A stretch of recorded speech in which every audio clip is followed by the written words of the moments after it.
Deputy Chris Hmm. Tier of the Coweta County Sheriff's Office approached driver Tyler Murkison after he pulled into a gas station in West Noonan, Georgia. The encounter that followed was captured on Deputy Let's see Tier's how body camera, although no sound is available for the first 10 seconds of the interaction.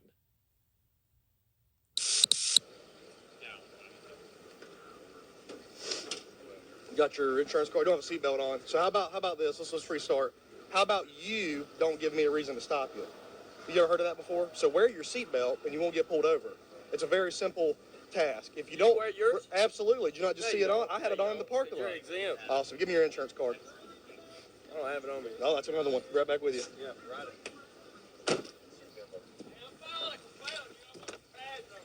184 Deputy Tier. I just said it. Can you hear me? Deputy Tier. Obviously, I can't. It'll be on your ticket. Hold on one second. Right.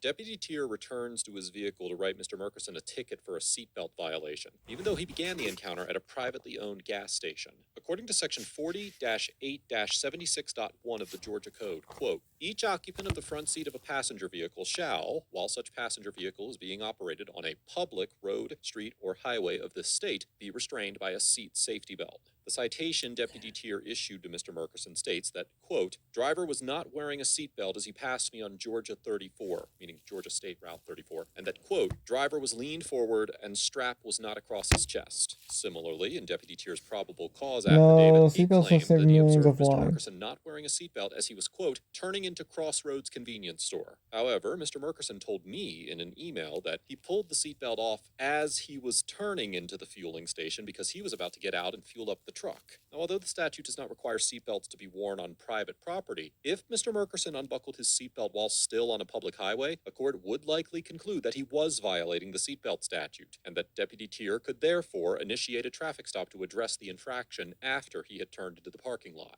Back up so I can see it.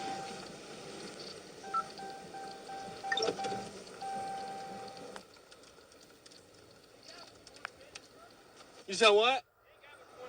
I got as long as I need. Yes, I do. See you in a minute.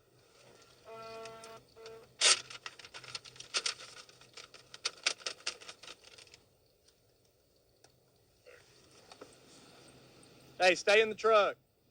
Stay in the truck and shut the door. If I have to ask you again, you're going to jail.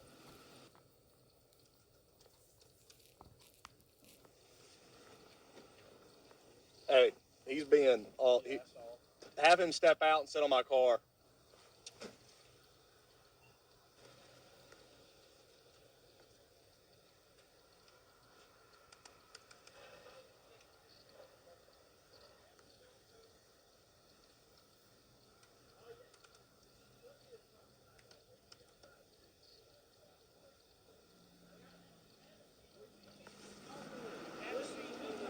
Hey, 95. I'm done with it.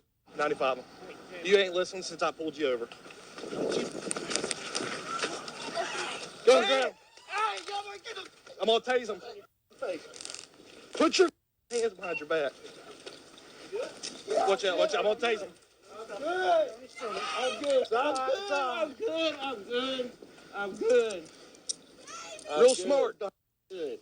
I wanted you to get a knife off of me so you wouldn't No, shoot me. because you don't listen. That's the problem, because you don't listen. Bro, you Turn been around. doing me, man. Turn I around. and I was trying to get it off of me. Gonna give you one ticket and a warning for the other, but you can't follow I'm directions. trying to get you to get a knife off of me. No, that's not how it works. What I tell you? I don't want you to shoot me. Did I pull my gun or anything Bro, on you? y'all didn't be my. Are you still stuck in your kangaroo hood? Be my. I Y'all say didn't that. be my. Bro. Deputy Radford Brooks arrives as backup and asks Mr. Murkison if he has any weapons on him. Forgetting that he has a knife in his pocket, Mr. Murkison states that he does not have any weapons, and Deputy Brooks orders him to sit on the bumper of Deputy Tier's vehicle. Mr. Murkison initially complies, but then remembers his pocket knife and steps off the bumper to ask Deputy Brooks to retrieve it. Upon seeing Mr. Murkison step forward, Deputy Tier tells Deputy Brooks to 95 him. The officers effectuate an arrest by throwing Mr. Murkison to the ground, restraining him by his throat, and tasing him.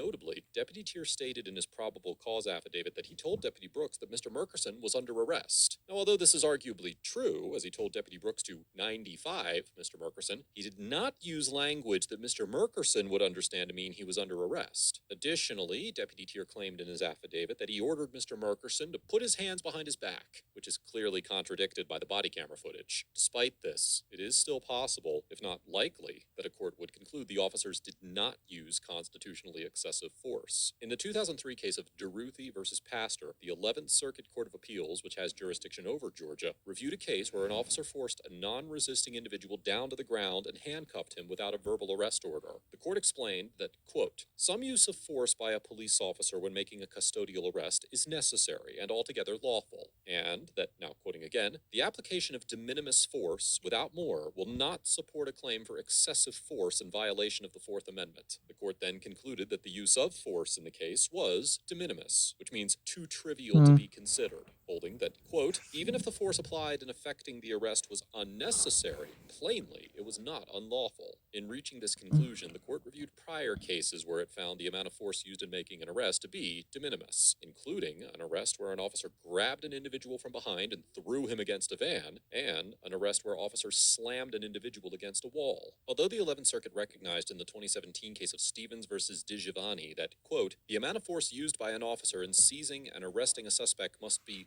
reasonably proportionate to the need for that force, and Mr. Murkerson would have a legitimate argument that the officers used excessive force by immediately taking him to the ground without giving him a chance to comply with a verbal arrest command, given the types of force that the 11th Circuit has classified as de minimis, I am unconvinced that a court would agree with this position. The 11th Circuit has also upheld the use of neck restraints and tasers in situations involving more force and less physical resistance than this one. For instance, in the 2019 case of Hines versus Jefferson, the court granted qualified immunity to an in-school officer who grabbed a 14-year-old girl around her throat and carried her by her neck for about 2 minutes because she was quote-unquote squirming in an attempt to get away. Likewise, in the 2004 case of Draper versus Reynolds, the 11th Circuit upheld the use of a taser in the arrest of an argumentative individual who had repeatedly refused to retrieve documents from his vehicle, despite the fact that the officer never told the individual he was under arrest, or gave him a chance to comply with a verbal arrest order.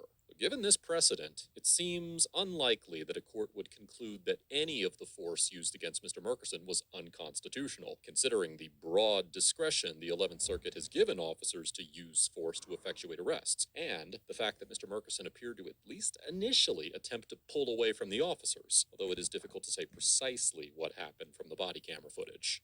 Over me trying to get you to get a knife out of my pocket. You beat me. Stop. All right, come on. Talk to me like a man, bro. Talk to me like a man. Y'all the biggest gang you got with the county. Y'all the biggest gang, bro. Sit down. Have a seat. Sit Have a seat. Why y'all gotta be a gang? Why y'all gotta be thugs, Okay, bro? Why can't you listen? Why y'all gotta be thugs? Why can't you listen? I asked you to get a Why knife, brother. can't you- Hey, is that your boyfriend? No, that is my husband. Your husband has really bad listening problems. Yeah, that's because you. So you he's won't gonna stop catch messing that. with him. That's okay. What's his? I don't even know the guy. His name's Tyler, but So, you've done this to him so, several different. well, This isn't the first. Here's time the deal. you've If he'd done stop giving me a reason to stop him, he won't get pulled over. I don't even recognize him. this. Okay, well. I stop hundreds of cars a That's year. okay, but So did you give him a seatbelt ticket? I was working on it, but he Yeah, won't but- listen. yeah, I didn't- Yeah, but now he's gonna catch you on charge. Yeah, okay. So I'll let you call him when he's bonded out. Hey, you got a license, man? You got it on you? We was going to work. I just need to see if Yeah, I know. Is he going to jail? Yo, yeah, absolutely. After fighting with him. I'm going to drive the truck. We all live together. I done told him. He don't Yeah, if he would just shut up and okay, I think you take that home. Why he got it. No, not right now. Absolutely not. No, just sit in your car. Am I free to go? No, yeah, you're free to go. Get out of here. Hey, you want me to drive the Don't truck? talk. You don't have to talk to me that way. He just. Why do y'all have to be thugs, bro? I just told her to leave. You need an ambulance at all? You heard it all? Yeah, y'all hurt Where me. do you need checked? You need an ambulance? He just choked the out of Do me, you need, bro. do you need an ambulance? If you need to be Why checked y'all out. have to be like this, bro? I was gonna give you take and get you on the way. You the one that ain't listen. Dude, you Listen, understand how listen, many cops listen, I know? listen. This is Do for you court. understand how many cops I know? Talk to me like a man. I will in a minute. Hold on. Let me finish this. She's trying to hug him. I'm like, I'm not doing it after he just fought with us. Rip holes in my pants. I fought with you. Y'all slammed me to the ground. Two grown men jumped on me, and I fought with you. That was completely preventable. And I'll be honest with you, if he would have been polite and tried to work with me, I would have helped him out. But You do not listen. You got a lawsuit coming. The other I officer don't even has know. been after I've me. never met If you him. don't I get me tried out to of do this like car, that. Apparently, right I- now, I'm filing a Apparently, I'm lawsuit, after brother. him. Well, I told him, I said, if you wear your seatbelt, you don't get pulled over. I mean, but I guess The it's window a, tint's wrong too. it's a hard concept. But all right, well, I'm gonna take him to jail. You okay? I'm gonna head down there. Here's the stuff. Hold on. Oh, okay. Well, the thing is, you violated 161024, which is obstruction in the state of Georgia. 2 times, actually. I didn't obstruct. Well, you're about to learn today because you did. Yeah, you're about to Okay. learn. When I get your qualified immunity. Deputy Brooks informs Mr. Murkison that he violated Georgia's obstruction statute 2 times during, and we've included a link in the description below. Mr. Murkison also told me that he filed formal complaints against both officers and spoke to an individual in the sheriff's internal affairs department who told Mr. Murkison that he could not investigate unless the head of the traffic division told him that the issue rose to the level of internal affairs. Mr. Murkison also alleged that a few hours after this initial conversation, he received a call from an officer who claimed to have reviewed the footage with several other officers and found no wrongdoing, and that an internal affairs investigation would not be conducted. Overall, Deputy Tier and Deputy Brooks get an F for unnecessarily escalating the encounter, arresting Mr. Murkison for attempting to avoid future issues by asking Deputy Brooks to take his pocket knife, and using unwarranted levels of force to apprehend Mr. Murkison without even giving him the chance to comply with a verbal arrest command. Throughout the encounter, and in particular when Mr. Murkison was attempting to explain the situation with his pocket knife, the deputies refused to listen to Mr. Murkison, with Deputy Tier somewhat ironically accusing Mr. Murkison of failing to listen, and instead